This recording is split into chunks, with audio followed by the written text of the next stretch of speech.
कौन है? मांझी जी। आप उनका घर घेरिए, अभय कुशवाहा का घर घेरिए, अभय कुशवाहा को वोट दिया है उसका घर घेरिए। तो आप जनता को इतना परेशान कर दीजिएगा कि उसका कोई काम नहीं कीजिएगा, जनता की सुनवाई नहीं होगी तो वोट का बहिष्कार होगा ही। ये भी कहा भाई जिसको लालू जी का चाहिए हाथ उठाओ, जिसको मोदी का राज चाहिए हाथ उठाओ।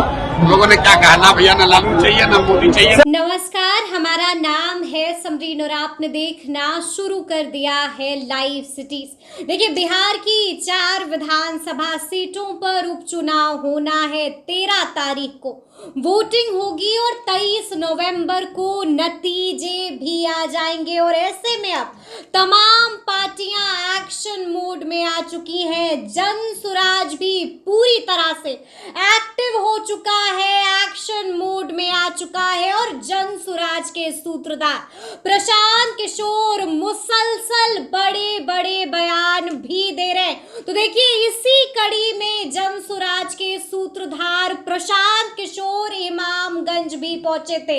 इमामगंज पहुंच करके प्रशांत किशोर ने एक बार फिर से बड़ा बयान दे दिया है।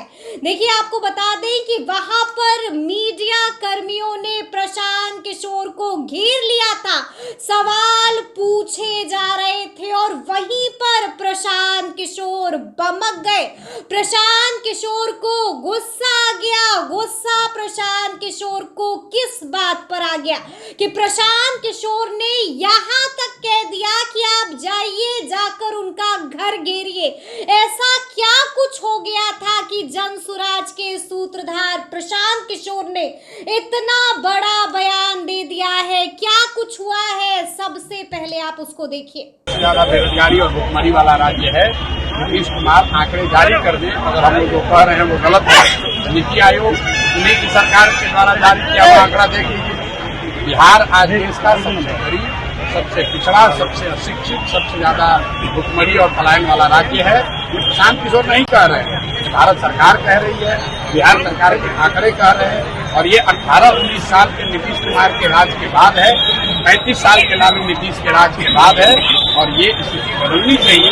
आप देख रहे हैं जनता जो ही चाहती है। नीतीश कुमार के कहने से क्या होता है? अमित शाह कह रहे हैं कि जब तक बीजेपी है तब तक मुस्लिमों का आरक्षण नहीं देगी, कांग्रेस हिंदुओं का भैया अमित शाह के पास इसके अलावा बोलने के लिए कुछ है ही नहीं। हिंदू मुसलमान, मंदिर मस्जिद, भारत पाकिस्तान, मारो काटो, यही सब बात ये लोग कहता है। बात बिहार की हो रही है।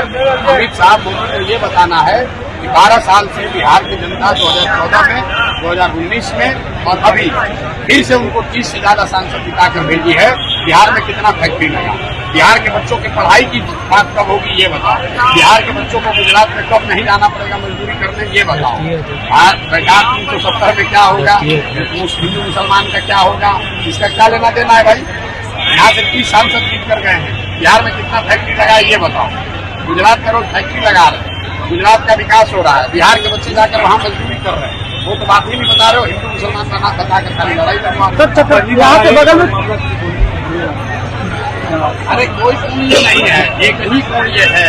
पिछले 30, 35, 40 वर्षों से विकल्प के अभाव में लालू के डर से भाजपा, भाजपा के डर से लालू को जो वोट पड़ रहा था, जनता पहले से व्याकुल थी, त्रस्त थी। अब उसको नया रास्ता दिख गया। जनता का अपना राज दिख रहा है, जनता को अपनी पार्टी दिख रही है, जो किसी व्यक्ति की नहीं है, किसी जाति विशेष का नहीं है, किसी परिवार का नहीं है। बिहार के उन सारे लोगों का दल है जन सुराज, जो चाहते हैं कि बिहार में एक नया विकल्प बने, ताकि ये लालू के डर से भाजपा और भाजपा के डर से लालू को वोट देना बंद हो। तो चकरबंदा में आपने टावर लगाने की बात कही, उसका क्या अपडेट है? कौन घबराया हुआ है? आप जीतन राम मांझी बेचारे मोदी को छोड़ करके सारे नेता बीजेपी के आ रहे। उनका उम्र भी हो गया है और उनको मालूम है कि कहीं लड़ाई में है नहीं, बेकार अब उनको बोलने का घबराने का समय है ही। जब आप खुद मंत्री बनिएगा, जनता को इतना बेवकूफ बनाइएगा, खुद जीते मंत्री बनकर, बेटे को मंत्री बना दिए, अब पतों को लड़ाइएगा, तो जनता बेवकूफ तो है नहीं। अरे भाई, यहाँ 70,000 मांझी समाज के लोग रहते हैं। क्या 70,000 मांझी समाज में कोई एक आदमी भी काबिल मांझी नहीं है? उनके सब काबिल मांझी समाज के लोग मांझी जी के अपने परिवार के लोग ही हैं। यही तो परेशानी है। और मांझी जी अकेले नहीं है। बगल में देखिए बेलागंज में सुरेंद्र यादव का लड़का लड़ेगा। आप चलिए रामगढ़ में, वहाँ जगतानंद सिंह के लड़के लड़ेंगे। आप चलिए तरारी में वहाँ पर पांडे जी के लड़के लड़ेंगे।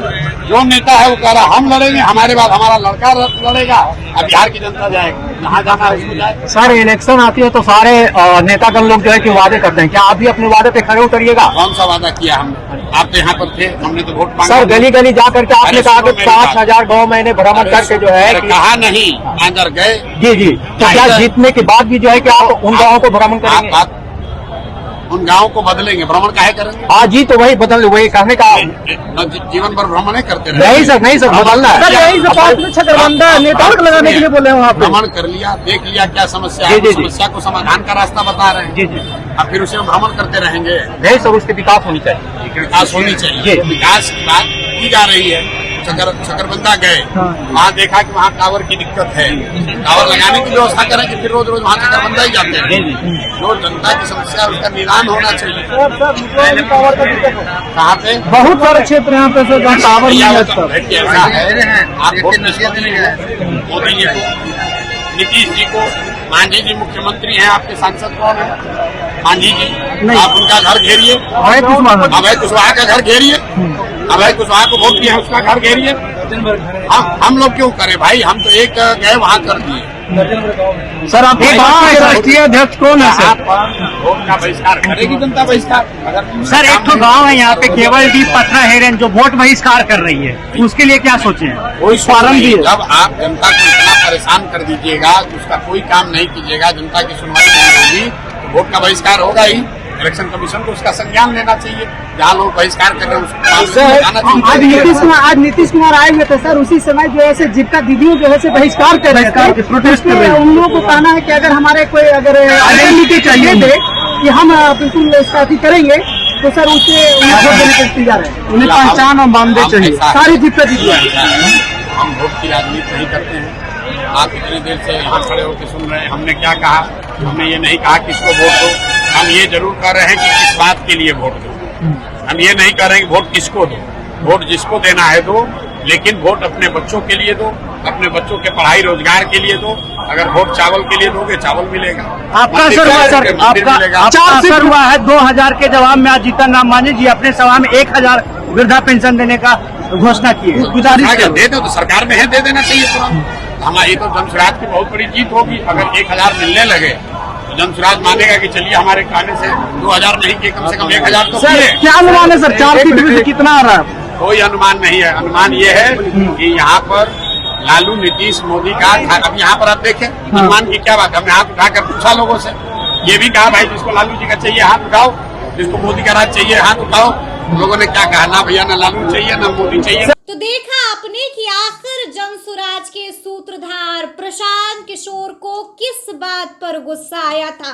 क्या कुछ उनसे पूछा गया था जिसके जवाब में प्रशांत किशोर ने एक बार फिर से बड़ा बयान दे दिया है? देखिए, आपको मालूम है कि प्रशांत किशोर भी लगे हुए हैं ताकि जनसुराज की नैया को पार लगा दें। तो अब देखना होगा कि आखिर आगे होगा क्या। तो फिर ऐसे तमाम अपडेट्स के लिए बिल्कुल ऐसे ही हमारे साथ बने रहिएगा और देखते रहिएगा लाइव सिटीज। बहुत शुक्रिया।